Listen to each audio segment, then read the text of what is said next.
So today we're going to be carrying on with the sink and the plumbing downstairs and the waste downstairs in the utility room. Sharon's not here today, unfortunately, so there'll be no progress on the bedroom. But it's running to schedule anyway. We're aiming to be in. We need to get all this done so we can be in at the end of the month for the 1st of June, which is the date we're looking for. So I'm in the utility room. Out of just interest, there's all kinds of bits of wood and spikes sticking out of all the walls all around the place with various, I'm going to say, tools hanging from them. They've obviously been put here for a purpose. This place is actually, we reckon, being empty and just left as it was for about 50 years ago, maybe more than that. We don't really know. We don't even know the age of it. There's some inscription on the wall which probably isn't clear enough to show you, and that's got a September 1908 date on it, and we think that's the date that the original house was extended. Slowly working on it, we're discovering more things, different types of stone that have been used, obviously in different periods. Yeah, so who knows how old it is? You know, we're just guessing, but we know it's at least September 1908, and it's even got the name of the chap that was, the previous owner. It's all scratched into all. I'll see if I can put a photograph up of that. Anyway, let's get on with it. Hi, we're Sharon and Andy. Welcome to Finca Live. In 2019 we bought a derelict finca that used to be a bodega in the Murcia region of Spain. The building was an empty shell with no main services, water, electric or sewage, and we're restoring it, doing all the work ourselves with the view to giving us an off-grid, debt-free home. In addition to this, self-sufficiency is very important to us, so we're going to aim to produce as much of our own food as possible, and the idea behind these videos is to log our progress, but also to provide you with something you hopefully find interesting and informative. Please join us on our journey.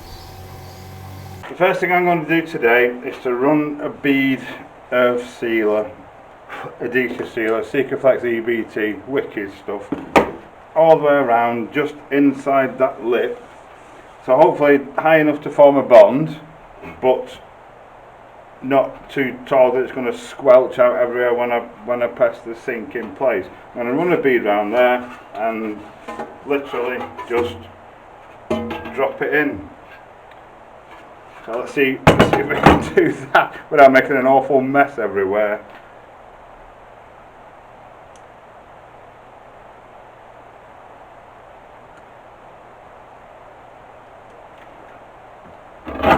Check we're actually raised above the level of that. I think we are.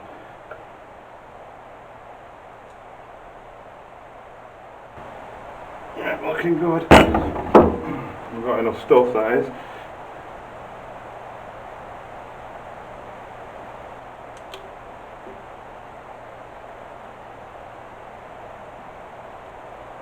Crikey, just. And get the last bit out of there.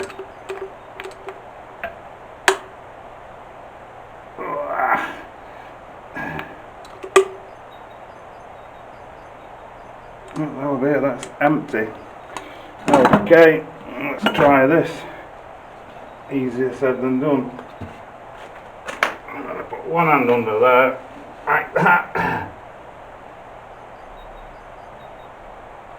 And just lower it in where I want it, and check it's in the right place. It looks pretty good. Have a look underneath.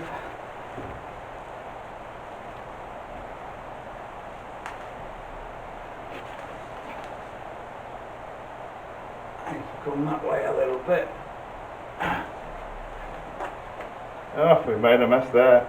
We'll get that off quickly in a minute.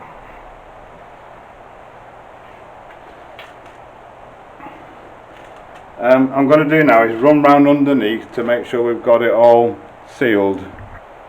I've put some weight on it because it wasn't quite flat I think being close to a skip's not done it any good. We like to use traditional materials, so we put some big stones on it, and I've dropped the tap through just to make sure that it will fit and everything's going to be fine before it all sets and it's too late. Hopefully you can see under here in my office, my office for today. This is the old cold tap, which I need to cut down a bit now and stick this on and make put an end like that on it. It's got an isolation valve on it. That's for the hot. That's gonna go on there. Bit of tubing there, and then an isolation valve on there.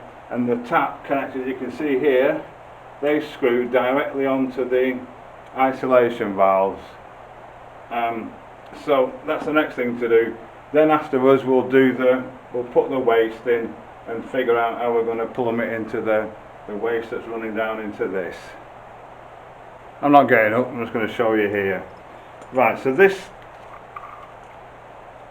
end goes onto that pipe. I'll show you that in a minute. First of all, we want to adapt this copper. This is a 15mm compression fitting.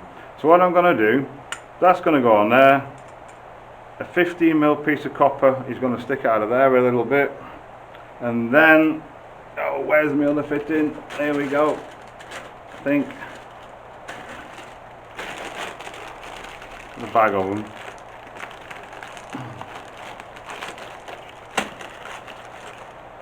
Then that will go on the end of the copper there, and the isolation valve here will go on there, and then the tap connector will screw directly onto that one. They're red because you can't get blue ones, and we took a load off, about 6 or 7, and Sharon sprayed them blue, but we've lost them, so we're just going to use red for now. We'll know which is which. It's not that crucial as long as we can turn them off and isolate them. So what we need to do first, we use this stuff, some modern PTFE tape. It's absolutely fantastic, apart from the fact that the container itself isn't very good. So the new PTFE, it's good for gas as well, but I wouldn't advocate doing your own gas unless you know what you're doing, unless you're qualified. And you just wrap that round the threads, like so.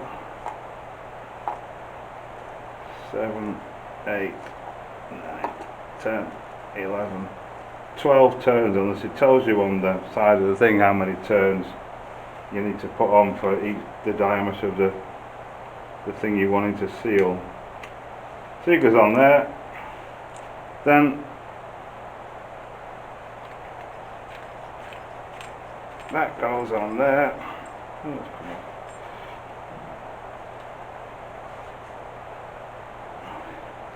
Then we take our gas pliers, I think they call them. Give another one. Put it on the plastic. Adjustables on this end, and tighten it down. Obviously it is plastic, so we don't want to go too crazy with it, and you don't need to go mad with them with that sealing tape on anyway. We'll just, that's it, just give it a nip. That should be good for that. Now we need a piece of copper, which I just happen to have here. We only need a short length, it doesn't matter how long. Got our pipe cutter. I don't know if any of you have seen these before, but you just nip it up, not too tight, rotate it around the pipe, tightening as you go, like that. Just give it a little tweak every time.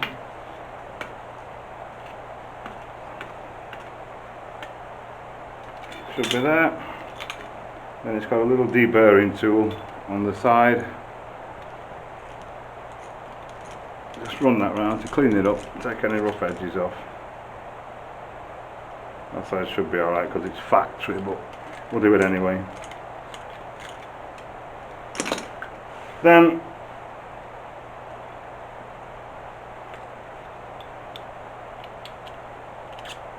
pop the olive on there, pop the collector on the little olive, he goes on there, and then we just tighten that down.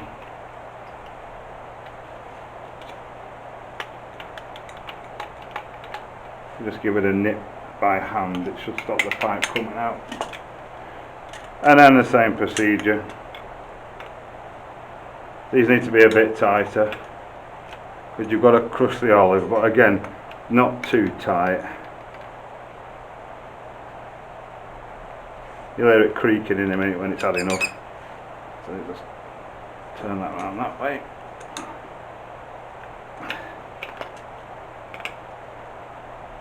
That's it.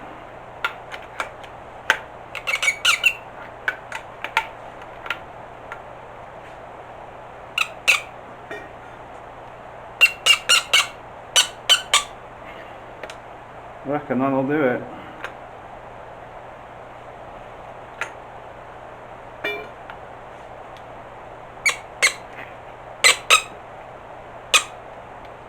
Okay. Then this end the same.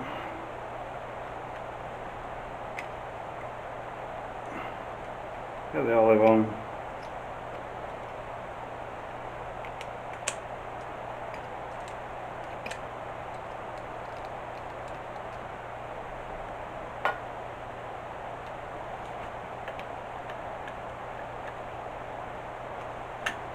I just use these because it's easier than messing about with spanners and things.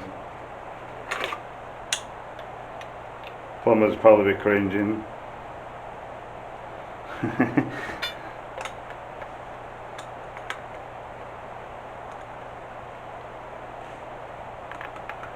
Same again, let's give it a tweak. That's tight. Same again on these threads. Just wind it around the threads, starting at the end, working in.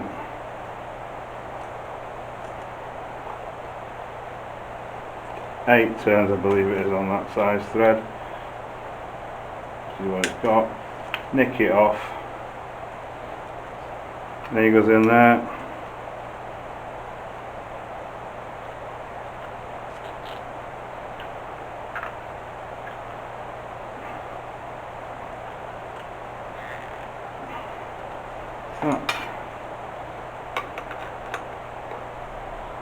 Spanner on there.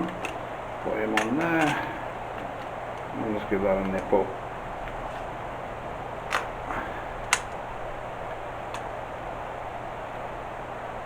Okay. Then all we got to do now, we'll work out where we want this. Where that's roughly going to go. That's going to go on there like that. Take your hacksaw and cut through it. I have turned the water off, by the way. You can't see that, can you?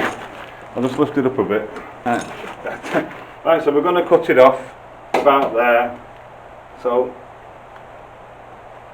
he'll sit on there, and this will go on to there. So I'm going to do it a bit shorter.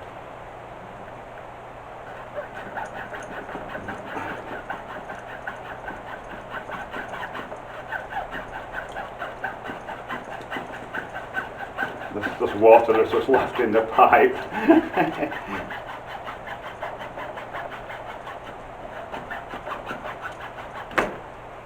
So these now, we'll set this apart.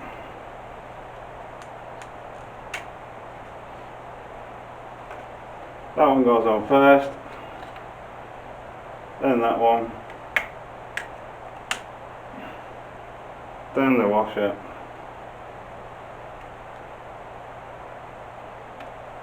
and then there's a little O-ring in there. He goes on there. Push that down all the way, and then tighten that up.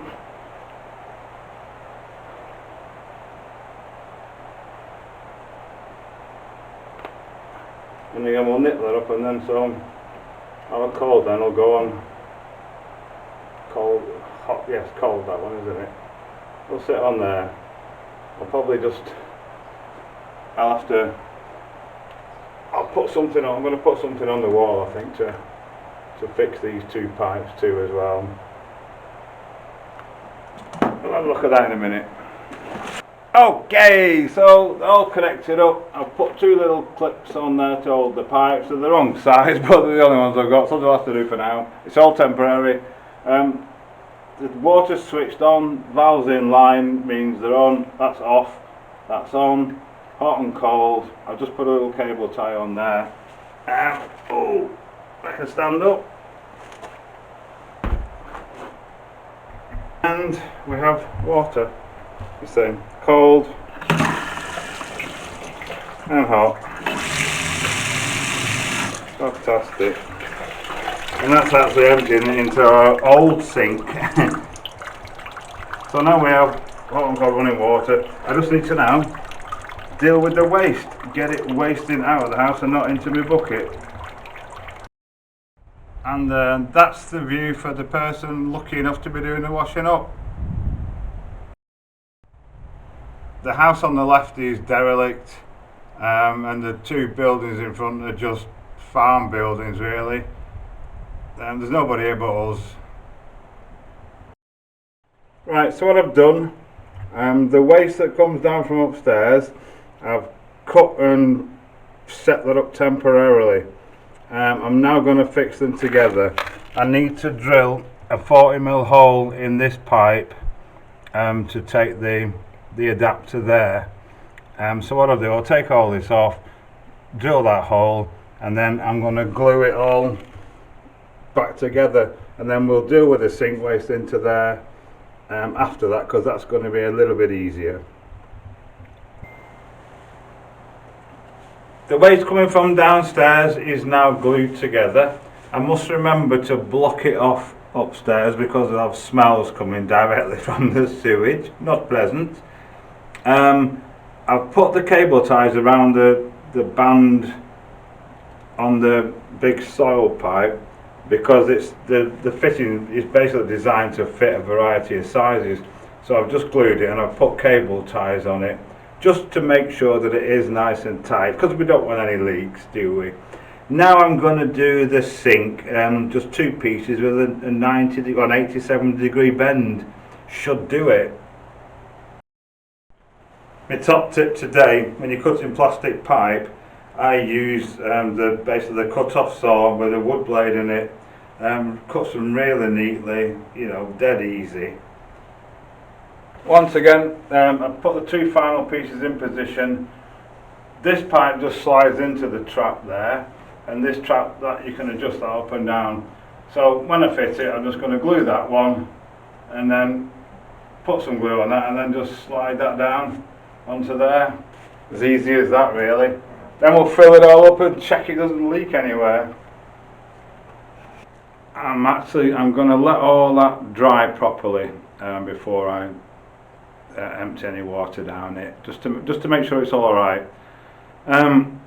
So what's next? I need to order or get a fridge freezer and a washing machine.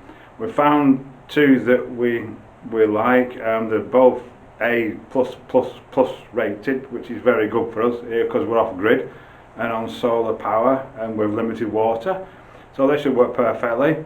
We're going to put a worktop on the right hand side here, but I'm going to wait until the washing machine comes and get that plumbed in before I put that in, because we've got to step down on the floor because we want to keep this lovely old cobble type floor.